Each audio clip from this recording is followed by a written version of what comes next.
Cette semaine, Cybèle Olivier nous parle des réseaux 5G. Salut Cybèle, ça va bien? Salut, ça va bien toi? Oui, donc premièrement, tu sais, réseau 5G, pourquoi il y a autant d'intérêt et d'inquiétude, puis c'est quoi au juste? Ben bon, l'intérêt en premier, c'est parce que le réseau 5G, ça va vraiment venir révolutionner le monde des télécommunications. Ouais. Si on veut, parce que c'est une promesse de puissance, de rapidité. Ça va s'installer, on parle de 2020, la date butoir. 2025, 2026 au Canada, ça va être fonctionnel partout. D'accord. Et en fait, c'est un réseau qui va être 20 fois plus puissant que ce qu'on connaît maintenant avec le 4G. Donc, OK. on parle de réseau mobile. On parle de réseau cellulaire, donc Exact. dans le coin gauche de votre écran de téléphone, le réseau, c'est ça. On voit 4G, LTE. On voit 4G, et tout ça. LTE, etc. OK. Mais là, parfait. c'est la nouvelle génération, donc la 5e génération des réseaux. Et c'est une promesse de rapidité qu'on fait depuis longtemps aux gens, qu'on dit, vous allez pouvoir avoir tous vos appareils qui vont être connectés. On parle de thermostats, de voitures. Vraiment la domotique du futur. Exact, là. connectés entre eux et tout ça. Ensuite, on pense bien sûr à l'intelligence artificielle qui devient de plus en plus Ben développée. oui, Google Home, Alexa, tout ça. Exactement, mais ça demande une technologie qui est très, très rapide parce que c'est du domaine de l'instantané. Donc, on veut développer ça. C'est déjà en train d'être développé. Ça va être bientôt installé. Et bien sûr, pourquoi c'est aussi intéressant, c'est en termes de télémédecine.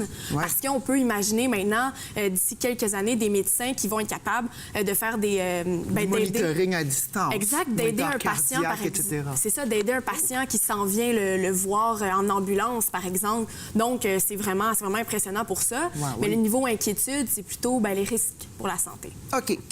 C'est quoi les risques pour la santé humaine? Au juste parce qu'en se promenant sur Internet, surtout les Internets plus anglophones, il y a une grosse polémique présentement parce que partout à travers le monde, le 5G est implanté, mais il y aurait apparemment des études qui diraient que ça serait pas très bon pour l'être Exactement. humain. Bien, comme dans beaucoup de cas scientifiques, il y a des gens qui sont pour, il y a des gens qui sont Évidemment, contre. ouais. Faut un peu, maintenant, c'est difficile de choisir son camp si on veut, parce qu'on veut faire confiance aux gens.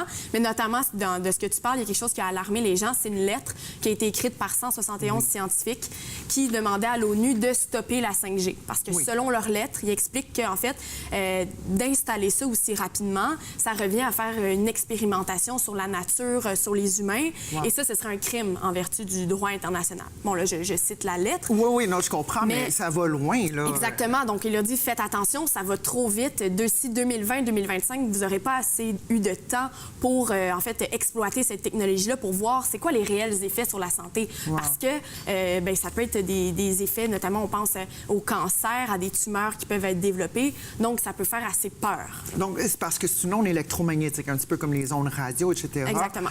Ça nous transperce, ça nous passe au travers, puis étant plus puissant, probablement qu'il y aurait un effet. Et puis, ça va ajouter une couche de rayonnement ondes électromagnétiques, c'est ça que je disais.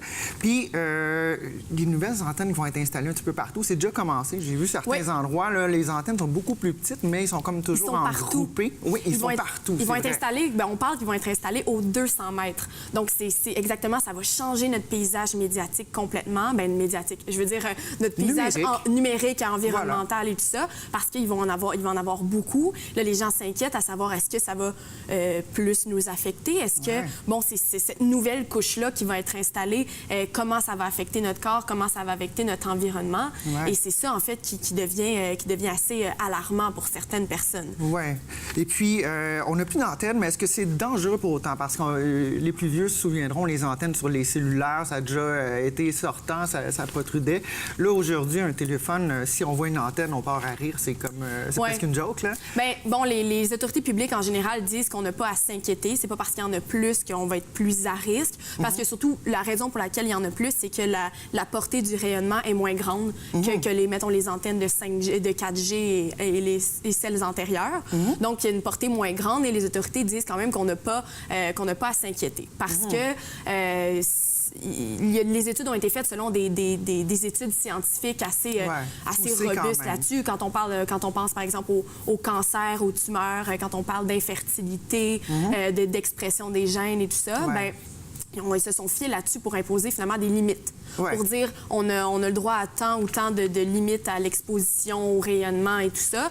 Donc, ils nous disent quand même, il n'y a pas tant que ça à s'inquiéter, mais ça ne fait pas l'unanimité, c'est certain. Parce qu'il faut rappeler que quand même, ça pénètre tout le corps humain. Le cancer, généralement, se développe quand une cellule commence à se multiplier, puis une erreur dans son code génétique. Puis c'est généralement des produits qu'on va absorber, qui vont nous transpercer, des trucs qu'on mange, qu'on absorbe.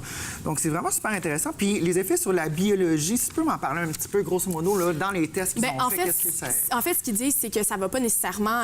la technologie 5G va pas pénétrer notre corps directement. Donc, c'est pas ce qui va... c'est non ionisant. Donc, ça va pas ça va pas venir, en fait, modifier nos gènes, comme par exemple le rayon X et tout ça, qui pourrait être plus... plus nocif. Exactement. Très nocif, même. Ouais, et là, plutôt, ce qu'on dit, c'est que ça va affecter l'œil, ça va affecter la peau. Donc un les tissus doux, les tissus tendres. Bien, exactement, qui vont en fait réchauffer et que ça va peut-être là, faire des transformations ou les affecter autrement. Mais ils disent quand même qu'on n'a pas à s'inquiéter parce que justement, on parle de limites, on parle d'expositions quand même qui vont être selon un certain temps, un certain rayonnement. Donc, pour cette raison-là, ce ne sera pas trop dangereux selon eux. Là. OK. Puis toi, en tant que chroniqueuse, mais en tant que fille de tous les jours qui se promène avec son sel, puis, tu sais, les Snapchat, etc., c'est très courant, là. Toi, personnellement, est-ce que c'est quelque chose que tu crois que, hey, écoute, il faudrait peut-être que je fasse attention à ça, ou c'est carrément, non, c'est une autre technologie, ils ont checké ça, ils disent c'est correct, c'est correct? Bien, moi, ça me fait peur quand même parce qu'il y a des études qui sortent qui expliquent justement qu'on peut avoir il y a quand même des risques de cancer, tout ça. Moi, c'est quelque chose qui me fait peur. C'est quand même, quand on parle au téléphone, c'est quand même près de l'oreille. Exactement, puis j'essaie de faire très attention, ou du moins, j'essaie d'y penser à pas trop m'exposer à ça, à moins regarder mon téléphone, mettons, parce qu'on n'est pas tant que ça au courant de ce qui peut nous arriver. On en parle, on le sait un peu, les scientifiques le disent, mais je pense qu'on n'en prend peut-être pas assez conscience. Moi, personnellement, ça me fait peur quand je me renseignais là-dessus, quand je voyais où ça s'en venait, puis aussi rapidement. Je me dis, les études qui ont été faites, est-ce que vraiment ils ont pu exposer les gens pendant une quinzaine d'années à ce rayonnement-là? Non. Puis justement, c'est une étude qui a été faite aux États-Unis par le Centre de toxicologie aux États-Unis, qui parlait en fait, qui ont étudié 6000 rongeurs. Ouais. Et ça a été très, très alarmant pour la population parce que, en fait, ils ont exposé ces rongeurs-là à 9 heures d'exposition par jour pendant 2 ans consécutifs. D'accord. Et là, les résultats de ça n'ont pas encore été publiés dans les revues scientifiques et tout ça. Mais jusqu'à maintenant... les résultats, c'est que les rongeurs ont développé des cancers, des tumeurs et tout ça. Wow. Donc, ils disent, bien sûr, il ne faut pas extrapoler ça aux faut pas extrapoler, mais gens. ça donne quand même un indice de... ça peut faire peur, exactement. Ça a été juste pendant 2 ans. C'est vrai que 9 heures par jour, on peut se dire c'est beaucoup trop, mais en même temps, moi qui étais à l'école, qui dois étudier, je suis devant des ordinateurs toute la journée, je suis entourée d'ordinateurs, je suis entourée des téléphones de toutes les personnes autour de moi, du mien. Quand je rentre chez moi, je fais la route, je regarde mon téléphone parce que sinon, c'est plate, regarder dehors, tu sais. Comme c'est vraiment, j'essaie de faire attention, mais finalement, 9 heures par jour, c'est pas tant que ça. Oui, ça passe Donc, vite, sans blague, surtout avec toutes les applications et tout. Ben écoute, Cybèle Olivier, super, merci beaucoup. On se revoit dans 2 semaines. Et puis, écoutez, à la maison, le 5G s'en vient. Qu'en pensez-vous? Laissez-nous un petit courriel sur Facebook à TV Laval 9.